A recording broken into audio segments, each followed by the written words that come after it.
Hey guys, welcome back. This is Brad. That last episode, I think was my favorite episode so far. It was beautiful.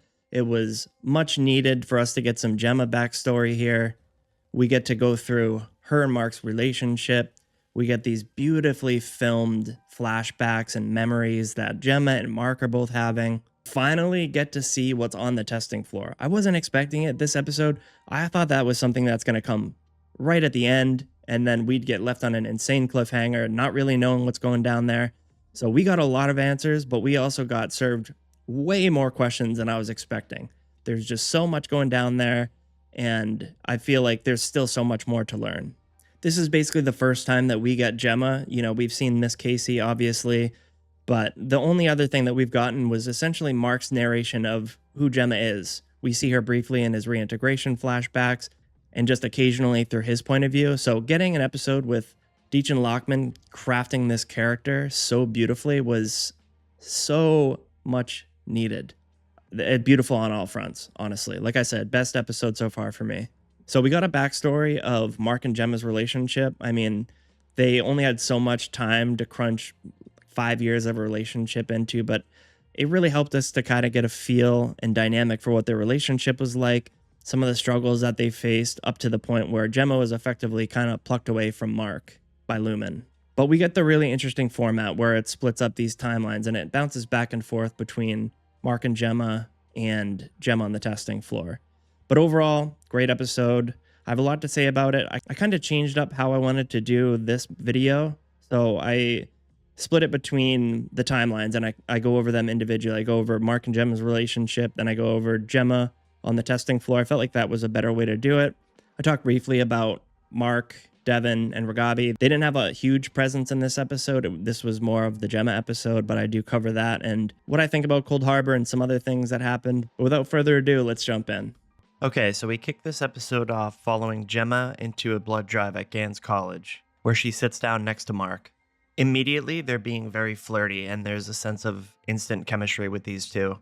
Mark notices Gemma's book, The Death of Ivan Ilyich. This is obviously just the very beginning of their attraction to one another, and while they're speaking, the camera pans down and shows a Lumen logo on a piece of equipment, which just goes to remind us that Lumen is legitimately everywhere. Also, Gemma's book, The Death of Ivan Ilyich, comes back, and there's a reference towards this at the end with Dr. Maurer. I like that we see that Mark isn't the bad guy during this. He's not a drunk or abuser or anything like that. Mark and Gemma, like any other relationship, will occasionally have some tough times, but it's good to see that he wasn't the root cause of how Gemma ended up at Lumen. There's a quick scene here where Mark visits Gemma in her office at school, though she quickly rushes off saying that she has a lecture on Hidaj Murad, which is also very similar to the book that was just previously mentioned, the Tolstoy's Death of Ivan Ilyich. And that book specifically will come back later, but both of these have some crossover themes with Severance as a whole. We end up at Mark and Gemma's house, continuing on with their flirty relationship as their relationship starts to bud. We see that there's a crib in the side of the room there. Mark says that he's going to put it together and that he's a handyman. Gemma says, "No, you're not a handyman, you're a handsy man." And then they start laughing and kissing. And then while they're kissing, the camera pans around and we see this poster or picture that's on the wall. And it reads, "Aide-moi," or "help me" in English, which is going to be a big theme going forward, as we all know. Here, there's kind of a big supercut montage we have of Mark and Gemma at their house. Obviously, this is a much different Mark than we see previously, but even just his living quarters is so much different. There's books, there's other things going on here. It's not boring. The place that Mark lives now is just complete dreariness. There's nothing on the walls. It's incredibly boring. It's all white and it's not lit at all. It's just pure depression. And we don't see that here. During this montage, we get to see some beautiful red and pink flowers. We get to see some trees, which we never really get to see other than the ones that were snow-covered in the Ortbo. And this is actually a very stark contrast. We have a shot later that occurs that shows like a dying globe thistle flower. The dying flower obviously symbolic of the darkness and the struggle that's about to come and the change in their life forever. We get a scene of all four of them, Mark, Gemma, Rickon, and Devin here. We get a big reveal of Rickon's mustache, which is actually pretty glorious. I respect it. They all seem to be having a great time, and it's very reminiscent of what Rickon described their relationship as to Mark's Annie at the end of season 1. Here we get the reveal, too, that Gemma is pregnant. Devin tries to go pour wine, and she covers her glass. Just as fast as we find this out, we get ripped right away. There's a tightly cropped close zoom on Gemma's eyes, and it takes us out of that moment with those four, and she's in the bathroom having a miscarriage. This is such a deeply emotional scene, and I have empathy for those out there that experience something like this. From this point forward, though, they were trying to look into aid and anything that they could do to help them conceive a child. So they end up at this birthing clinic. It's called Bootsman Family Clinic.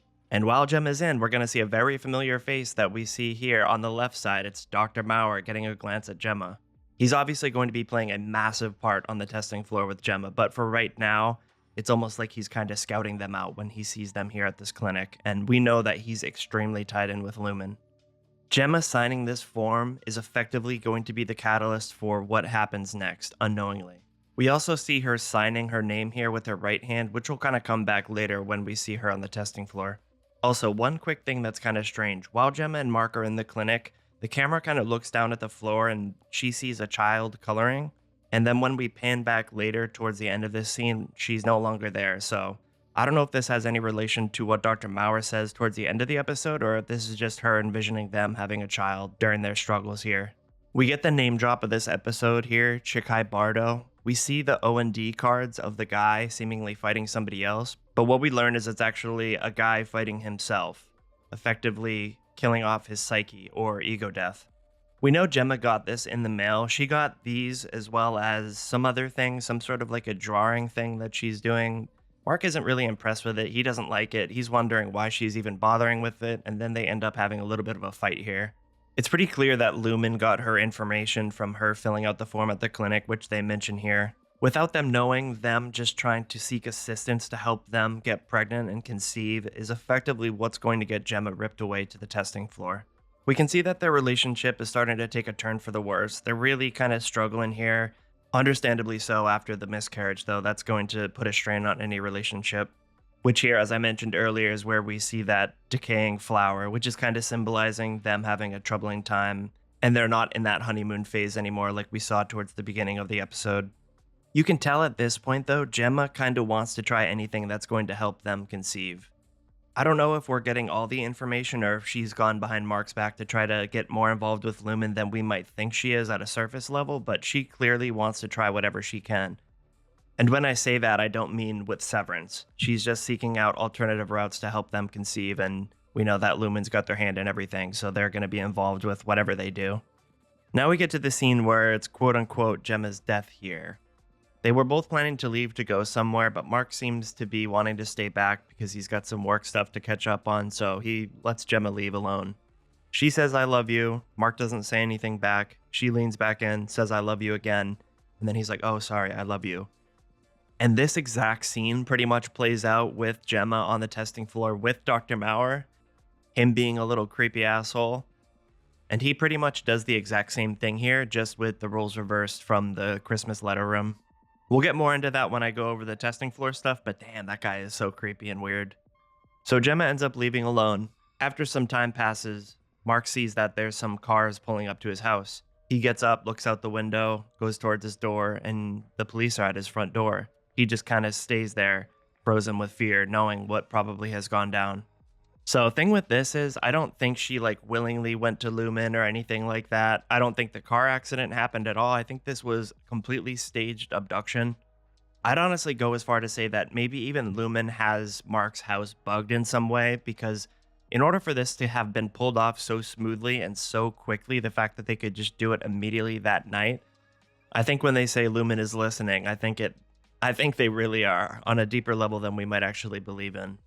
Last thing I want to say about the timeline here are just about the couple of transitions that we get during this scene. We get this beautifully haunting one where it's Mark on the left side while he's looking out towards the police, and then we have Gemma while she's realizing that she's trapped on the testing floor. Mark fades away on the left side, leaving just Gemma there crying when she's weeping and saying, "Mark, Mark." Then we end this with Mark looking out towards the camera as if we were the police in this scenario, and he just slowly fades to black, basically symbolizing the death of that Mark as we know it. I think it's pretty obvious that Gemma didn't intend to go with Lumen here, because Mark was originally supposed to go with Gemma wherever they were going. I think she just got abducted, with the fragile nature of her and Mark having some issues and then the miscarriage. I feel like she was just willing to try anything. And that is what allowed Lumen to kind of step into their life and slowly creep in and try to take over. For whatever reason, they found Gemma to be the ideal candidate for what they're doing on the testing floor. And I'm not exactly sure why that's the case. We'll probably find more information about that hopefully before the end of season 2. But with that said, we'll kind of start to talk a little bit about what goes on the testing floor with Gemma and everything like that. I'm going to, like I mentioned before, I'm going to cover this in like a 3-pronged thing. So this being the first part, Gemma on the testing floor being the second part.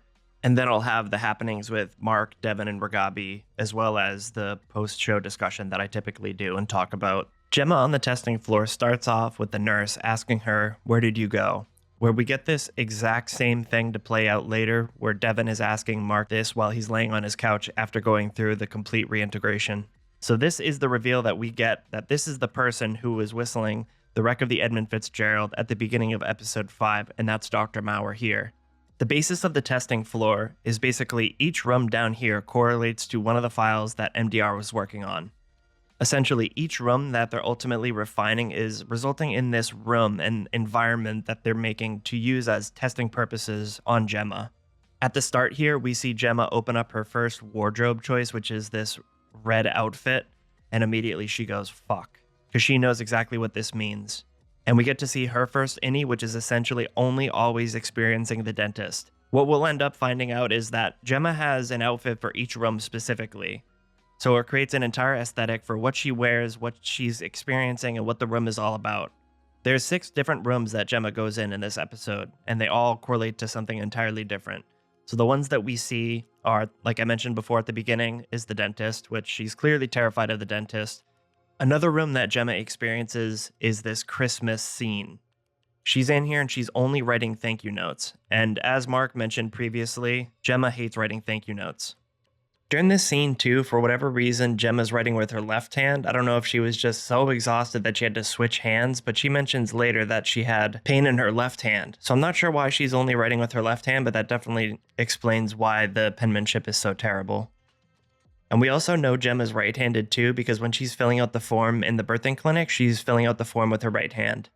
We also get a really weird thing that happens towards the end of this scene when Gemma's about to leave the room here. Dr. Maurer says, "I love you" to her. She kind of chuckles and laughs it off a little bit, and then he stares her down and says, "I love you." We have this exact scene play out towards the end where this in reverse happens with Gemma saying this to Mark before she's about to leave, before the supposed car crash.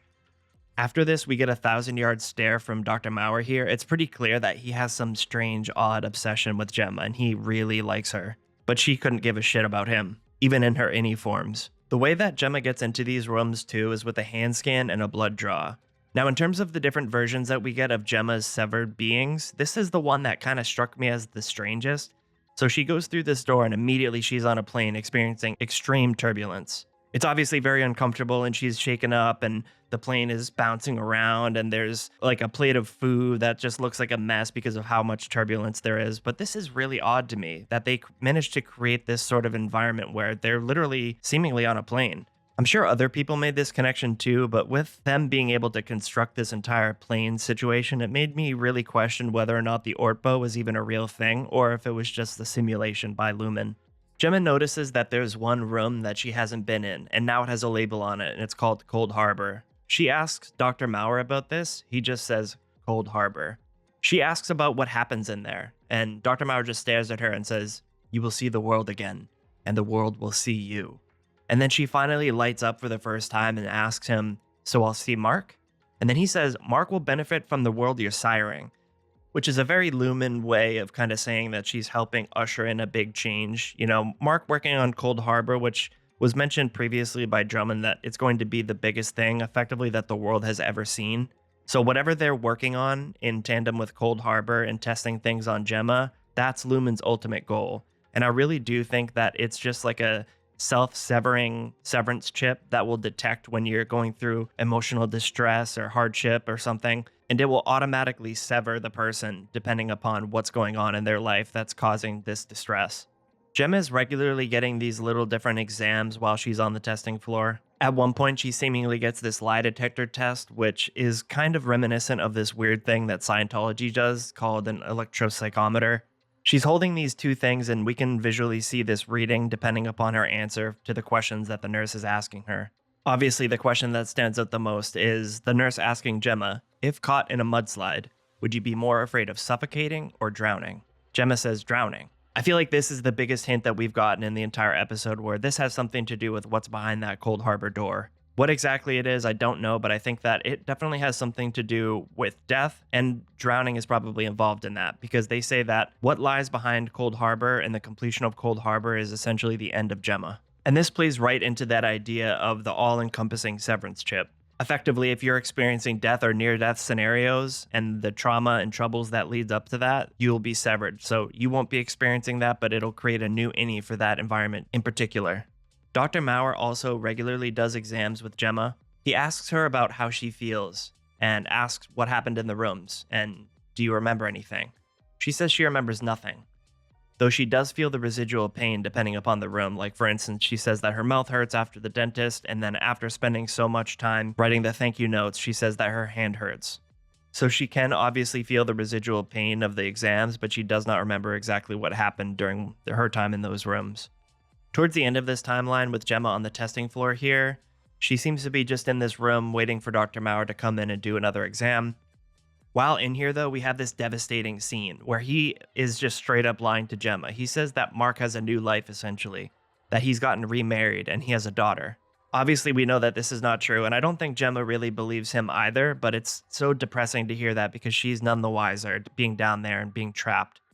Dr. Maurer is being a huge creep with Gemma again here as well, and he starts asking her anything if she's felt privy to any of the rooms because he's been in there. He wants to see if she has any feelings for him, or if any of those feelings have been bleeding over to Gemma from her severed selves. This is where we see Maurer pick up that book that we saw at the beginning that Gemma was reading, The Death of Ivan Ilyich, and he says, let me guess, he dies at the end. And then this is when Gemma comes in with a chair and KOs his ass, knocks him out cold. Gemma pickpockets his key card and she makes a run for the elevator. She's trying to escape here. The troubling thing here, though, is she doesn't know that she's going to be Miss Casey when she goes up that elevator. So she's still effectively trapped there. She manages to evade the nurse and she gets up to the elevator and she makes her way up to the severed floor, and we see the little ding and the dolly zoom happen to her. Milchik meets her in the hallway there as she's trying to walk through, confused because she doesn't know what's going on. She doesn't know how long it's been since she's been Miss Casey, and then Milchik says to her, your Audi came in for a public art exhibition and found herself in the wrong elevator. She tries to get some words in to ask Milchik some questions about what's going on, but he quickly gets her to go back down to the testing floor. So I think here, effectively, what Milchik is trying to do is try to convince Miss Casey that she's been retired and it was a mistake that she came back because she wasn't supposed to. Miss Casey goes back down to the testing floor, turning back into Gemma, and that's when she realizes that there's no escape and she's stuck. As I mentioned earlier about those transitions too, that's where we have this kind of crossfade transition happening with Mark when he gets the news of Gemma supposedly dying, and then Gemma here realizing that she's trapped and she's never going to see Mark again. This is such an emotional scene too, just seeing her break down like that. She still has so much love for Mark. She's been down there for a couple years now, at least up to this point, but she's still holding on to that love for Mark, and it's just absolutely devastating to see. So there are just a few other things I want to talk about before I briefly speak on Ragabi, Devon, and Mark's stuff. So during one of the memory flashbacks, as I mentioned, we have that insane transition that brings us to MDR and then zips up through the ceiling, and we land on the observation floor. At least that's what I'm going to call it. It's basically these 4 people that resemble all of MDR. Their jobs are seemingly to just monitor what's going on the severed floor. They also do monitor Gemma. It seems like we do see them looking at the CCTV of Gemma at some point, but their main thing seems to be to monitor MDR. We can see that they can see their computer screens. They can also see a live camera view of the person in front of their computer as well. Although they don't resemble each MDR employee exactly, it makes me wonder if these are the ones that we saw at the Ortbo that almost kind of looked like mechanical versions of each MDR employee. I think that, it's a safe bet to say that these are probably the people that were out there kind of guiding them. Now, while we're on the observation floor, there are points where Drummond brings up stuff about Cold Harbor, and I'm going to save that for the discussion at the end. I do want to talk a little bit more in depth about Cold Harbor and the happenings around that and everything, but there's just like a weird scene where Drummond acknowledges Dr. Mauer's infatuation with Gemma, and he just says that she's easy to like and that she likes him. Although, as mentioned previously, it's very obvious that she has literally no interest in him whatsoever, hence the knockout. Plus, she still very clearly has a strong love for Mark, despite all that she's been through and how long it's been. So just briefly, I know that I mentioned about the book, The Death of Ivan Ilyich, and it's brought up on a couple of different occasions. The thing that I notice is just quickly researching it is that it has a lot of similar overlaps with Severance in just the core themes. It covers existential dread, social hypocrisy, the fear of living an unfulfilled life. It deals with internal struggle, exploring personal identity and awareness, and that has a lot to do, in my opinion, with the innies and how they view their outer self and their curiosity, and kind of longing to actually have a more full life. So Mark, Devon, and Ragabi's time here in this episode is very short in comparison to the two other kind of timelines that are going on with Mark and Gemma's relationship and then Gemma on the testing floor. But we do see that Devon is having a hard time coming to grips with Mark doing this reintegration thing, and she's not happy with Ragabi at all. And there's one point where Ragabi mentions to Devon that you're definitely siblings because of the way that she's taking it and acting, especially towards Ragabi. At one point, though, Devon brings up the innie cabins. She thinks that they should go there to try to see if they can talk with Mark's innie. Then Ragabi says, Demona Birthing Clinic. She knows what it is. She says, that's not how it works. She says, what we're doing, this is how we get Gemma back. During the chaos of everything here, Devon just decides that she wants to call Cobell. She thinks that she has the answers and she's going to be able to help them get to Gemma. Ragabi immediately is like, fuck that, absolutely not. So she starts collecting her stuff and telling Devon that if she calls Cobell, Cobell is going to turn them all in. She says that Cobell was raised by Lumen and that she's a Lumen soldier. It seems like Devon wants to do it anyways, and she insists on calling her. So Ragabi just says, this isn't my choice, it's yours. Do not call this woman, and then she leaves.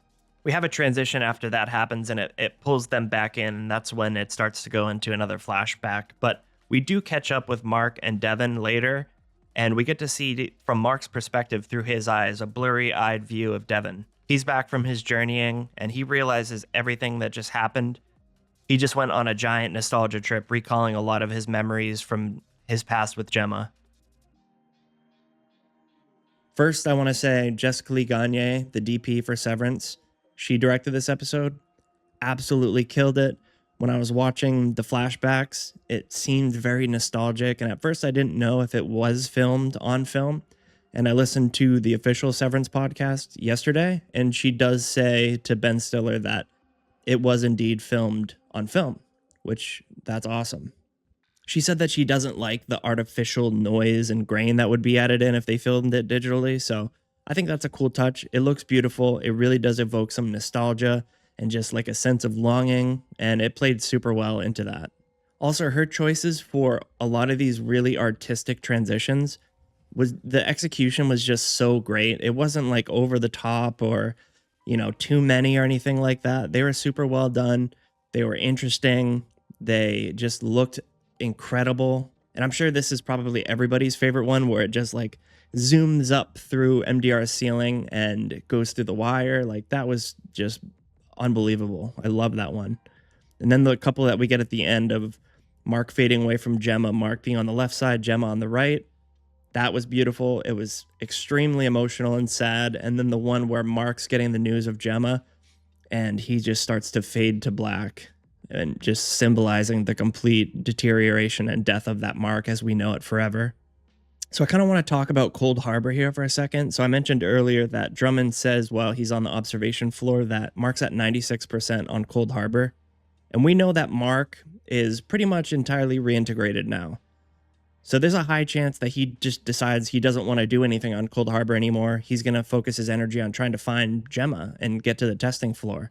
With that said, though, I picked up on something in rewatching season 1 that Dylan said early on, and I'll put a clip of it right here. Yeah, but why don't we always finish the files? They only keep so long. We finish on average 1 in 5 files before they expire, which is better than it used to be before Mark's freshman fluke. It's a freshman fluke. Speaking of... And effectively, he was saying that not all files are completed. And I must have just forgotten about this because it's been a while and it didn't really stand out to me at the time because the context wasn't completely there. So I'm wondering if Cold Harbor, if Mark stalls on it enough unknowingly, if it'll just disappear. And that could cause a lot of problems. We don't know exactly what will happen, but we do get a scene in the teaser where Drummond is pushing Mark up against the wall. So I feel like that's probably going to happen, honestly. And we know that Cold Harbor, as I mentioned earlier, it seems to signify death with what Drummond said about Gemma, that she's going to be gone. And Cold Harbor is probably the last test where she's split into all these different innies. Cold Harbor could be the last innie that's effectively the exam for death, testing that portion of the severance chip where you're going through a near-death experience or on your way dying. It could sever that person, just like the other rooms that she was going in with the exam. That will probably be the final test on that chip that automatically severs people. So when you're experiencing death or about to experience death, it will sever you so the person doesn't get to experience that. There are a few things that I'm kind of curious where we're going to go next. We have to have MDR somehow infiltrate the testing floor, and at this point I think it's just going to be Mark and Helly. Dylan is so caught up with trying to meet with Gretchen more, so he's being a good little boy. So I don't know if he's going to be involved. So they're going to have to try to crack this huge plan in order to get down there to try to save Gemma. So we'll see how that plays out. Also, we didn't get any Cobell this episode. I do know from the teaser that we do have Cobell coming back in some way. I wonder if Devin does end up calling her, or if she did. It wasn't really apparent either way. So I'm excited for a Cobell episode now that we got our Gemma episode. We still have a lot of questions that need to be answered before the end of season 2. I'm hoping we find out a little bit more about what Cold Harbor is and get some answers there, but I also know that we're going to be left on a giant cliffhanger, so I'm mentally prepared for that. But with that said, guys, if you made it this far, I really appreciate it. I know that this video is quite a bit different than what I've made the past couple of videos. And again, you know, I'm happy to go back and continue that style. I just felt for this episode in particular, it fared a little bit better to do it this way. So if you liked it, leave a like, subscribe if you want. There's going to be a lot more coming. I do have a theory video coming probably sometime next week, so stay tuned for that. And other than that, I'll see you next episode, guys.